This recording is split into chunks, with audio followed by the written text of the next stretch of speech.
sir. How are you? I'm great. Yeah, sorry. I'm in a car. We're on Oh, our that's way to okay. Houston. Yeah, Yes, welcome yeah. to our great state of Texas. Yeah, we've just stopped in a really beautiful little town called Brenham. Yes, Just absolutely lovely.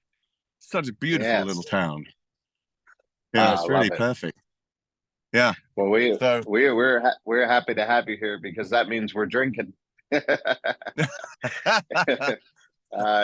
the perfect time to have some good whiskey. I mean, almost any time is, but sometimes you just got to do it yourself, right? that's right. That's right. Yeah. I basically loved bourbon so much that I decided to make my own. I Yeah. love it. But the thing is that there's a lot of people that attempt to put out their own, but it's harder than it looks. I went along with my friend his whole process of doing this, and my goodness, there's a lot of work that goes into it. And how do you It's distinguish? and How do you make sure it's special? Yeah, it is. You're right. It is a lot of work, and like a lot of things that I've done in my life, if I knew in advance exactly what it was going to be like, you'd probably go, "Whoa, no, no, no, no, no." Yeah, just Yeah. I mean, going into acting, writing a book, moving to America, starting a bourbon, all of those things, I sort of Mhm. went into all of them in a state of blissful ignorance, Yeah. it's a real key to success, I think, is to is to not know too much in advance.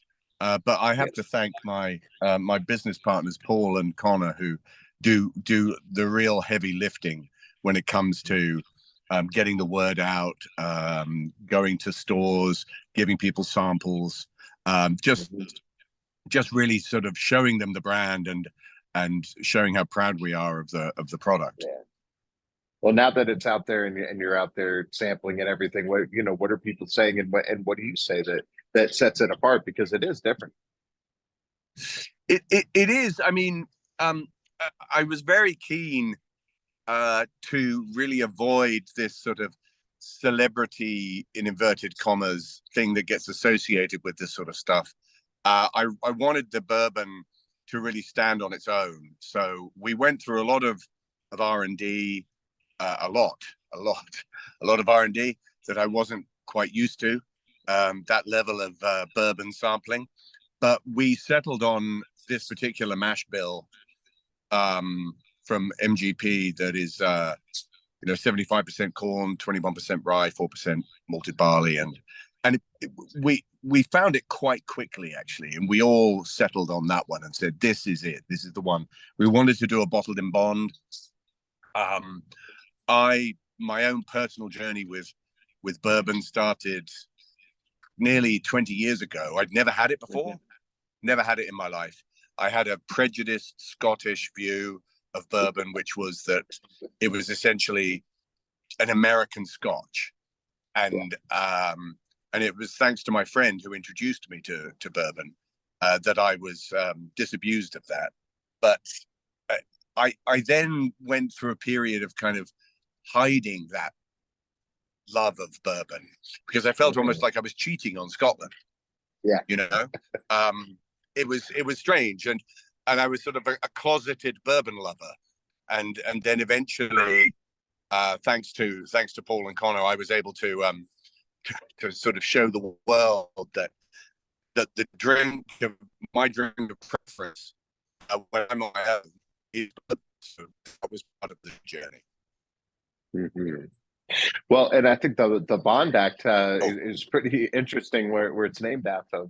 That's something yeah. I actually wasn't aware of. Oh yeah, no, nor me. And that Yeah. was another thing that I really loved about the this entire experience is the historical side to bourbon, which is so Mhm. interesting that really thanks to essentially taxation, I guess. Washington, I think in about 1790, 1791, was trying to tax Americans on the East Coast who were making rye whiskey, really.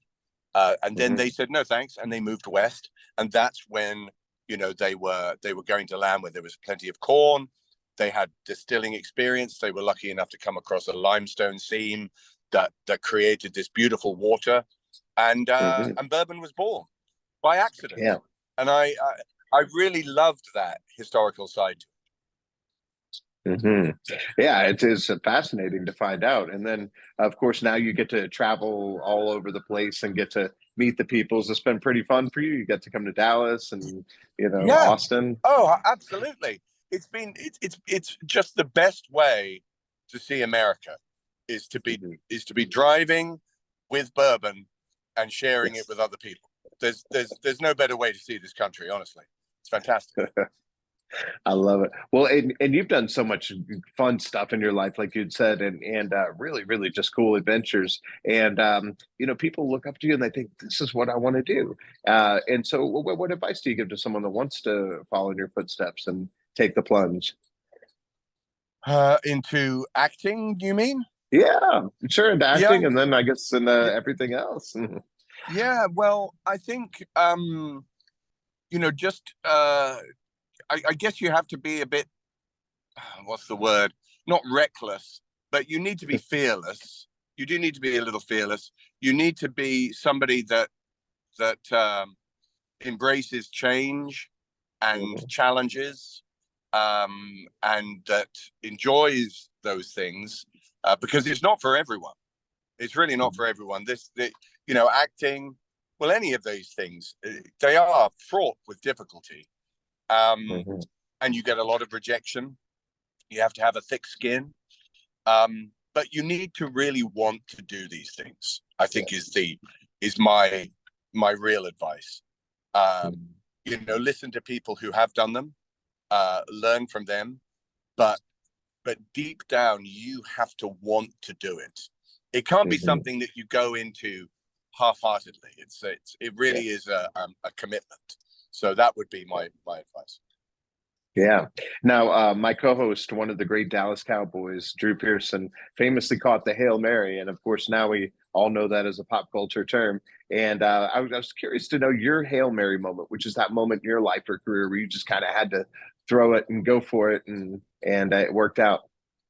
Well, I think that would be. I mean, I guess there's been a few really when I think about Yeah. it. Where you have to throw it all in. But I guess the biggest one was my decision to move to America. Yeah. Uh, I had a job in the West End, a theatre job that I was due to do. My wife and I had just had our first child, literally 2 months old, 3 months old, Mm.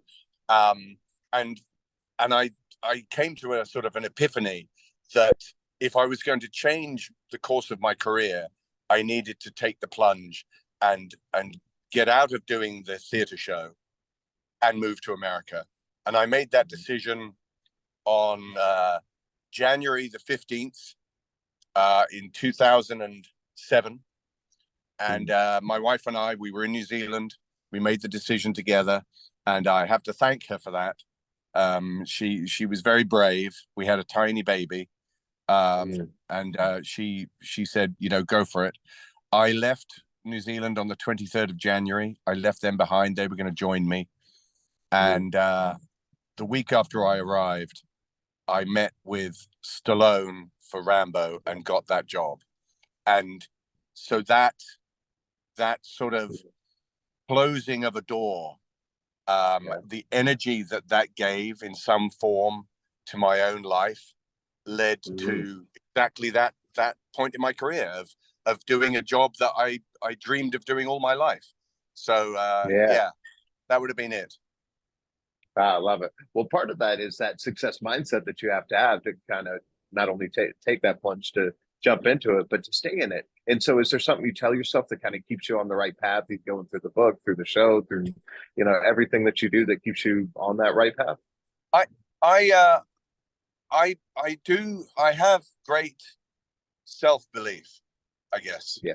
I mean, it may be misplaced sometimes, but I believe I believe in myself, and I have a positive attitude towards Yeah. work, and I like being busy. Um, you know, my wife jokes that I complain about it sometimes, but I would hate it if it was any different. So Yeah. I do. I'm very committed to that, and my self belief, I guess, really is the thing that keeps me going, for sure.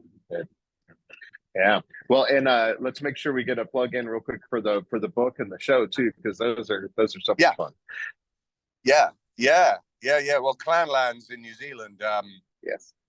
which is our third book that I've done with Yes. my dear friend Sam Hewen. We Yes. traveled around New Zealand. He did his best to terrify me, getting me to do things that really placed me outside of my comfort zone. I mean, there's your comfort zone, there's outside your comfort zone, and then there's outside of your comfort zone. And that's where he put me. And so the book really tells the story of that experience in New Zealand. It was a great trip. It was a great trip. Mm-hmm. And I actually, joking aside, I actually like being placed outside of my comfort zone. Yeah. So it was fun. And the show Men in Kilts, the second season of Men in Kilts, is the thing that people can witness with their own eyes. Exactly what he. Yeah. I love it. And now, of course, the strike is finally over, so we can talk about things that are coming up. Yeah. What do you have coming up that we need to be aware of? Well, I'm due back on The Witcher for Netflix. Yes. In the new year. So that is due to start in the beginning of 2024. So I'll be filming that. There's a couple of other projects, one of which might be filming in New Zealand, which I can't really talk about right now, but that's on the cards.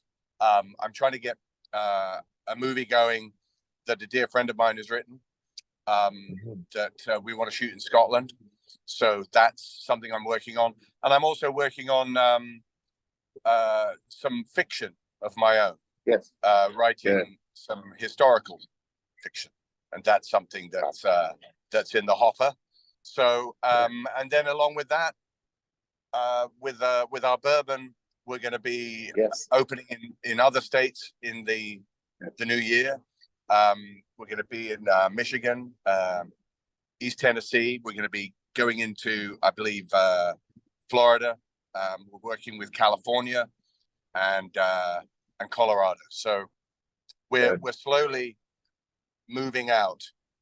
We don't want to go mad at the beginning because business, as I'm learning, this kind of business is completely different from any business I've ever been involved in. So it's a very steep learning curve for me, but it's very exciting. Yeah. And of course, we tell everybody to pick up the bottles. Where can they find them here in Texas?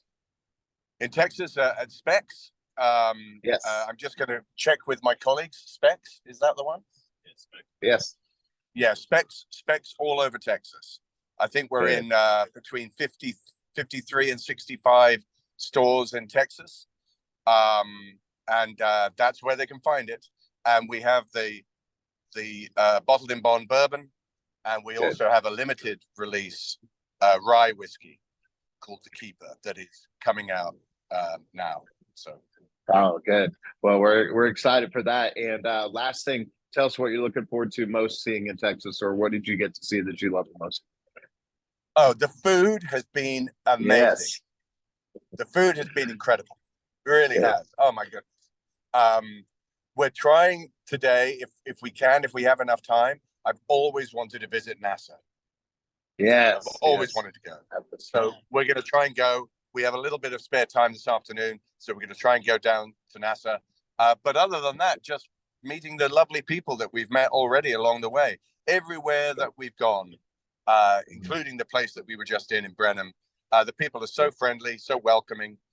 It's been a real treat.